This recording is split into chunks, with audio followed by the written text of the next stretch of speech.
नमस्कार। देश और दुनिया की तमाम फटाफट खबरों में आपका स्वागत है। खबरों के लिए आपसे निवेदन कि यदि आपने हमारे चैनल को सब्सक्राइब नहीं किया है तो कृपया करके आपके अपने चैनल को सब्सक्राइब करना ना भूलें। आप सब्सक्राइब करते हैं तो हमें हिम्मत होती है सही और सच्ची खबरें आप तक पहुंचाने की, वरना मीडिया में किस तरह की खबरें आपको दिखाई जा रही है यह आप भली भांति जानते हैं। तो क्या है आज की बड़ी खबरें। राहुल गांधी ने पिछले 10 दिनों में तीसरी बार इलेक्शन कमीशन पर निशाना साधा है। राहुल गांधी ने आज कहा कि भारत का इलेक्शन सिस्टम मर चुका है। हम आने वाले कुछ दिनों में आपको साबित कर देंगे कि लोकसभा चुनाव में कैसे धांधली हो सकती है, और हुई भी। भारत के प्रधानमंत्री के पास बहुत कम बहुमत है। अगर 10-15 सीटों पर भी धांधली न होती तो वह भारत के प्रधानमंत्री भी नहीं होते। राहुल गांधी ने ये बातें दिल्ली के विज्ञान भवन में आयोजित एनुअल लीगल कॉन्क्लेव 2025 में कही।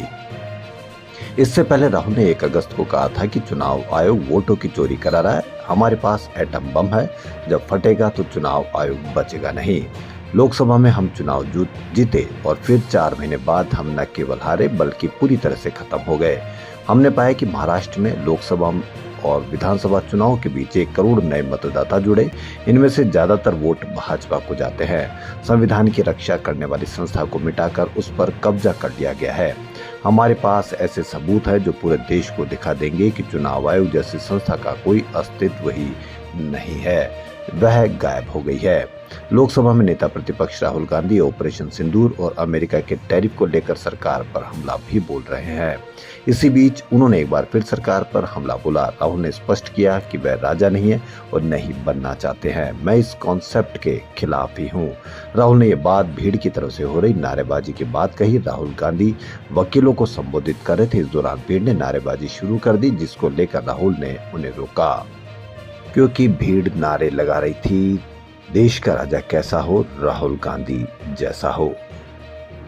वहीं बेंगलुरु की स्पेशल कोर्ट ने आज पूर्व जेडीएस सांसद और पूर्व प्रधानमंत्री एचडी देवगौड़ा के पोते प्रज्वल रेवन्ना को नौकरानी से रेप केस में उम्र कैद की सजा सुनाई है। कोर्ट ने रेवन्ना पर 10 लाख रुपए का जुर्माना भी लगाया है। साथ ही पीड़िता को 7 लाख रुपए का मुआवजा देने का भी आदेश दिया है। दरअसल रेवन्ना के परिवार के फार्म हाउस में काम करने वाली 47 साल की महिला ने पिछले साल अप्रैल में रेवन्ना के खिलाफ एफआईआर दर्ज कराई थी। इसमें रेवन्ना पर 2021 से कई बार रैप करने और किसी को भी घटना के बारे में बताने पर वीडियो लीक करने की धमकी देने का आरोप लगाया था। कोर्ट ने 18 जुलाई को इस मामले की सुनवाई पूरी की थी। रेवन्ना के खिलाफ रेप, ताक झाक, आपराधिक धमकी और अश्लील तस्वीरें लीक करने सहित कई धाराओं के तहत आरोप तय किए थे। उसके खिलाफ रेप के कुल 4 मामले दर्ज हैं। इनमें से यह पहला केस है जिसमें उसे दोषी ठहराया गया है। प्रज्वल पर कई महिलाओं से यौन उत्पीड़न का आरोप लगाया गया है। पिछले साल प्रज्वल रेवन्ना का नाम कर्नाटक सेक्स स्कैंडल में सामने आने के बाद चर्चा में आया। उस पर 50 से ज्यादा महिलाओं से यौन उत्पीड़न का आरोप है। उनके खिलाफ रेप, छेड़छाड़, ब्लैकमेलिंग और धमकी देने के आरोपों से जुड़े अब तक 4 एफआईआर दर्ज की गई है। पिछले साल रेवन्ना के सोशल मीडिया पर 2000 से ज्यादा अश्लील वीडियो क्लिप सामने आए थे। 2024 के लोकसभा चुनाव में रेवन्ना ने कर्नाटक की हासन संसदीय सीट पर दूसरी बार चुनाव लड़ा था, लेकिन वह अपनी सांसदी नहीं बचा सका था। इनका प्रचार करने भी कई लोग गए थे और उन्होंने कहा था कि यदि इनको आप वोट देते हो तो आप उनके हाथ मजबूत करते हो। नेता प्रतिपक्ष तेजस्वी यादव का नाम वोटर लिस्ट से कट गया है। इसकी जानकारी खुद तेजस्वी यादव ने शनिवार को पटना में प्रेस कॉन्फ्रेंस में दी। उन्होंने कहा कि बीएलओ आई थी और हमारा सत्यापन करके गई थी, फिर भी मतदाता सूची में नाम नहीं है। वहीं जब पूछा गया कि आपकी पत्नी का वोटर आईडी कार्ड बना है या नहीं, तो उन्होंने कहा कि जब मेरा ही नहीं बना तो मेरी पत्नी का कैसे बन जाएगा। उन्होंने आयोग से यह भी पूछा कि अब मैं चुनाव कैसे लड़ूंगा। वहीं प्रेस कॉन्फ्रेंस में तेजस्वी यादव ने अपना वोटर आईडी कार्ड जारी किया। वोटर लिस्ट में अपना नाम देखने के लिए एपिक नंबर डाला, जिसके रिजल्ट में लिखा आया नो रिकॉर्ड फाउंड्स। जी हां, तेजस्वी ने ये पूरी प्रोसेस स्क्रीन पर दिखाई। पटना डीएम के इस पर कहा गया कि लिस्ट जारी करने के बाद तेजस्वी यादव ने कहा, पटना डीएम ने एक लिस्ट जारी की, उसमें बताया गया कि तेजस्वी यादव का नाम है, लेकिन उसके बाद तेजस्वी यादव ने कहा कि सबसे पहली बात तो एपिक नंबर बदलता नहीं, कैसे बदला क्या बदला? अगर मेरा नाम बदल सकता है तो कितने लोगों का एपिक नंबर बदला होगा? यह साजिश है या वोटरों के नाम काटने की? वहीं कई आईएएस अधिकारी भी ट्वीट कर रहे हैं कि उनके नाम कट गए। चुनाव आयोग की जिम्मेदारी की बूथ वाइज डेटा दे कि किसकी मृत्यु हो गई, उनका एपिक नंबर क्या है, उनका बूथ नंबर क्या है। अगर कोई दूसरे राज्य में चला गया तो उसकी डिटेल दे। आप इसे क्यों छिपा रहे हैं? तो सवाल यह भी कि कितना बड़ा फर्जीवाड़ा हो रहा है। इस पर आप कहीं पर भी कोई चर्चा नहीं देखेंगे। रात की पार्टियों में नहीं जाना, रेप गैंग रेप हो सकता है। दोस्तों के साथ अंधेरे सुनसान इलाकों में न जाए, सामूहिक बलात्कार हो सकता है। ये विवादास्पद शब्द लिखे पोस्टर्स शुक्रवार की सुबह अहमदाबाद की सड़कों पर नजर आए। हालांकि विवाद होने पर कुछ देर बाद ही ये हटा दिए गए। विवाद के बाद डीसीपी ट्रैफिक ने कहा कि इन पोस्टर से अहमदाबाद शहर पुलिस को कोई लेना देना नहीं है। ट्रैफिक पुलिस द्वारा एक एनजीओ को ट्रैफिक नियमों के प्रति जागरूक करने के पोस्टर लगाने की अनुमति है।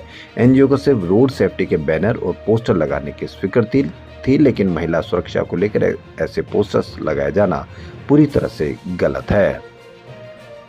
इंडियन इंस्टीट्यूट ऑफ टेक्नोलॉजी, जी हां, आईआईटी बॉम्बे के 22 साल के विद्यार्थी ने पवई स्थित हॉस्टल की छत से कूदकर सुसाइड कर लिया। स्टूडेंट का नाम रोहित सिन्हा था। वह दिल्ली का रहने वाला था। वह आईआईटी बॉम्बे में मेटा साइंस के फाइनल ईयर का विद्यार्थी था। कितनी मौत हुई, कैसे मौत हुई, इसके बजाय चर्चा इस पर होनी चाहिए कि किस तरह से मौत हुई।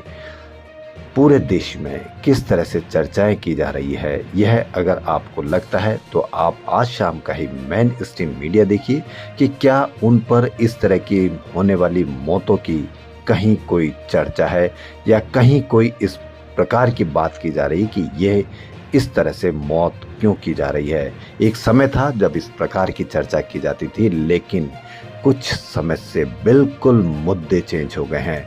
तो इसलिए अभी भी वक्त है कि क्या आपके बच्चों के भविष्य के बारे में कोई बात की जा रही है। नहीं की जा रही तो ऐसा नहीं हो कि बहुत समय निकल जाए और आपके बच्चों का भविष्य किस तरह से यह चर्चाओं को देखकर होगा, यह आप अवश्य एक बार सोच विचार करके इसका अंदाजा लगा लीजिए। अमेरिकी राष्ट्रपति ट्रंप ने शुक्रवार को कहा कि ऐसी खबरें कि भारत ज्यादा दिन तक रूस से तेल नहीं खरीदेगा। हालांकि उन्होंने कहा कि उन्हें इन खबरों के सही होने की जानकारी नहीं है, लेकिन अगर ऐसा होता है तो ये अच्छी बात होगी। आगे देखते हैं कि क्या होता है। इससे पहले राइटर्स की रिपोर्ट में दावा किया गया था कि भारत ने अमेरिकी दबाव और कीमत बढ़ने की वजह से रूस से तेल खरीदना लगभग बंद कर दिया है।